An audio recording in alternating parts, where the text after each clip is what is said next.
দেখা গেছে লিয়াত হোসেনে আবেদন করছে, লিয়াত হোসেন পক্ষ অবলম্বন করছে, পক্ষ অবলম্বন করিয়া সে আবেদন করছে।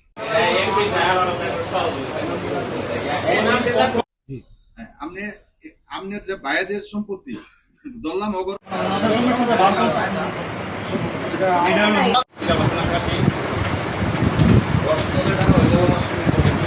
যেটা করছি গতকালকে যে ঢাকা প্রেস ক্লাবে সংবাদ সম্মেলন হয় জমি সংগত বিষয় নিয়ে, সেটা আসলে মূলত সঠিক, সম্পূর্ণ সঠিক না। কেননা এটা আমার ভাইদেরকে মুর্শিদ আলম সাহেব এবং মামুন সাহেব তাদেরকে কয়েকজন লোক দিয়া জোরপূর্বকভাবে ওই মাস্টারবাড়ি নিয়ে যায়, মাস্টারবাড়ি থেকে তারা ঢাকা নিয়ে যায়, ঢাকা নিয়ে গিয়ে ওই সংবাদ সম্মেলন করে। গতকালকে সংবাদ সম্মেলন দেখা গেছে যে জমি সমতার বিষয়ে তারা সংবাদ সম্মেলন করেছে।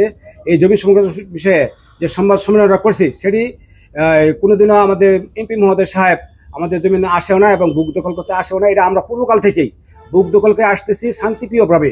এটার মালিক ছিল আমাদের দাদা, দাদার পরে আবান্তরে পেয়েছে আমার আব্বা, আব্বা আবান্তরে আমরা পেয়েছি। এটা আরও আর 20 খতিয়ানের জমি, পরে বিআরএস 339 খতিয়ানের জমি। এটা সম্পূর্ণ আমাদের। এটা আমাদের ওই কোনোদিনও কোনো ওই এমপি সাহেব বা অন্য এমপি সাহেবের লোকজন এটা বুক দখল করতে আসে নাই, বা আমরা কোনো প্রতারণা আমাদেরকে কোনোদিনও টর্চারিং করতে আসে না, কথা বলতে আসে নাই।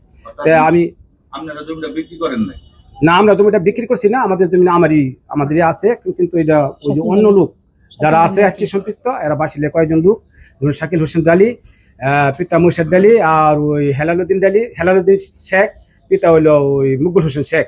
এরা জমিটা ওই উজ্জ্বলের কাছ থেকে আর ওই সেলিনা এবং রাবিয়ার কাছ থেকে সাপকলামূলক দলিল করে ওই জমিটাকে খারিজ করে নেয়। কিন্তু মূলত দখল আমার দখলে আছে, জমি আমরা অনেক আগের থেকে দখলে আছে, এখনো দখলে আছে, কোনো সমস্যা নাই।